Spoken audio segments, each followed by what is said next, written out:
안녕하세요. 주말 잘 보내셨나요? 어제 비가 오더니 날씨가 많이 추워졌어요. 이번 주에 여러 가지 호재와 악재가 있는데요. 여러분은 어디에 베팅하실 건가요? 구독, 좋아요 부탁드립니다.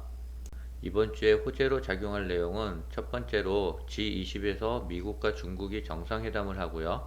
두 번째는 경기 둔화로 인한 금리 인상 속도 조절론이 계속 대두되고요.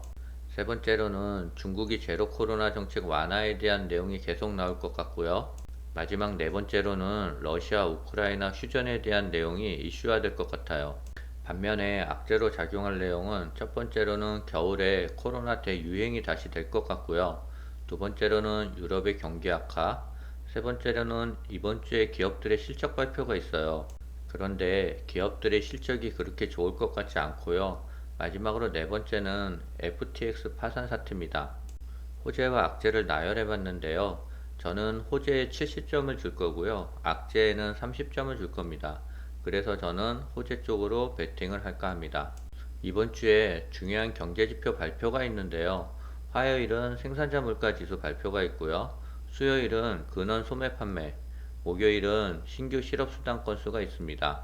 노벨 경제학 수상자인 쿨루그먼 교수는 미국의 인플레이션은 이미 충분히 둔화되고 있다고 강조했고요. 미국 인플레이션에 대해 우려가 많은데 실제로는 이미 둔화하고 있다며 지금의 높은 인플레이션 숫자는 많은 경우 작년에 이미 올랐던 게 뒤늦게 반영된 것이라고 주장했습니다. 현재 발생하고 있는 물가의 변화를 통계가 제대로 반영하지 못하고 있다며 진짜 인플레이션은 훨씬 우호적일 것이라는 진단을 했고요.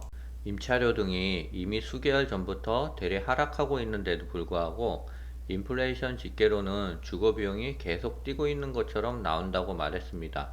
크루그먼 교수는 미 연준은 기준금리를 이미 충분히 올렸다는 판단이라면서 지금은 진짜로 금리 인상을 중단해야 될 시기라고 말했습니다. 이 기사는 요즘 주가 상승에 대한 우려를 나타낸 기사인데요. 미국 시장에서 예상보다 낮게 나온 10월 소비자 물가로 인해 흥분이 이어지는 가운데 11일 뉴욕 증시 개장을 앞두고 여러 가지 긍정적인 소식이 이어졌다. 중국 정부는 코로나 제로 정책 완화를 발표했고 중국의 감염 사례가 1만 명을 넘는 등 환자가 급증하고 있어 이런 봉쇄 완화의 속도는 점진적일 것이라고 전망하고 있습니다.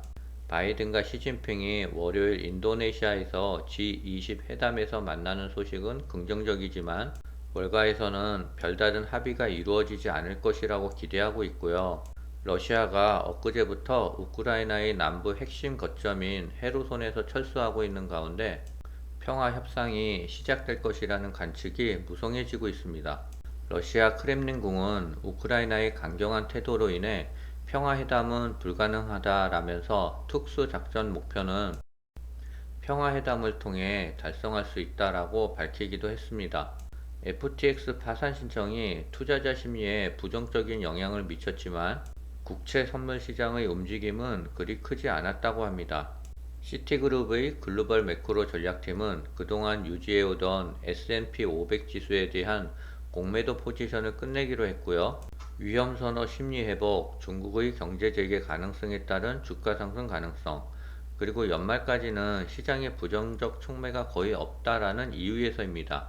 하지만 비관론자인 모건 스탠레이 마이클 위스는 12월 초까지는 더 갈 수 있을 것이라고 말했고요. 다만 여전히 이번 베어마켓은 연준이 완화 정책을 선회할 때까지는 끝나지 않을 것이라고 설명했습니다. 시티그룹도 앞으로 6주까지는 주가가 상승할 것이라고 예측했고요. 다만 주식이 갑자기 다시 강세장에 있다는 걸 의미하지는 않는다고 밝혔습니다. 그 이유는 기업 이익의 감소가 2023년 상반기 기점으로 불거질 주요 위험으로 꼽았기 때문입니다. 월가의 다수가 이처럼 연말까지 주식이 더 상승할 수 있지만 바닥은 내년 초에야 발생할 것이라고 보고 있답니다.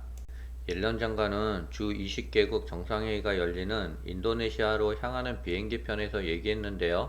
미국과 중국의 관계를 안정시키고 그 관계를 더 나은 기반 위에 올려놓으려고 생각하고 있다라고 말했습니다. 옐런 장관은 내일 14일 중국 인민은행 이강 총재와 만나고요. 옐런 장관은 인터뷰에서 첨단 반도체 수출을 금지하는 등 우리 정책에 대한 그들의 우려를 알고 있다면서 그건 중국 경제를 완전히 마비시키고 중국 경제를 멈추려 하는 시도가 아니라는 점을 설명하는 것이 중요하다라고 말했고요. 인민은행 총재와의 만남이 거시경제 현안을 논의하는 비공식 대화가 될 것이라며 우리는 국가안보를 우려하지만 우리 정책이 중국에 의도하지 않는 강범위한 영향을 준다면 그들의 우려가 무엇인지 들어보고 그에 대응하는 것이 중요하다라고 말했습니다. 이번 회담에서는 중국의 반도체 규제와 인플레이션 감축법에 대한 2차 전지 문제, 그리고 대만에 대한 여러 가지 문제들이 논의될 것 같습니다. 중국은 흡입형 코로나 백신이 보급되고 있고요. 상하이에 이어 베이징까지 예약이 개시됐다고 합니다. 제로 코로나 출구 모색 과정에서 접종이 간편한 백신 보급에 박차를 가하고 있다는데요. 지난 10일부터 추가 접종용으로 흡입형 코로나19 백신을 일선에서 공급하기 시작했답니다.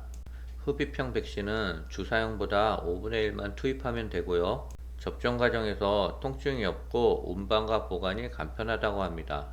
이러한 흡입형 백신 보급은 고강도 제로 코로나 정책의 출구 전략 모색과도 관련이 있어 보인다 하고요. 백신 개발 및 접종 확산을 병행하면서 쉽게 접종할 수 있는 흡입형 백신 보급에도 속도를 내고 있답니다. 이번 주에도 좋은 소식들이 들려서 주가가 계속 상승했으면 좋겠어요. 오늘은 여기까지입니다. 감사합니다.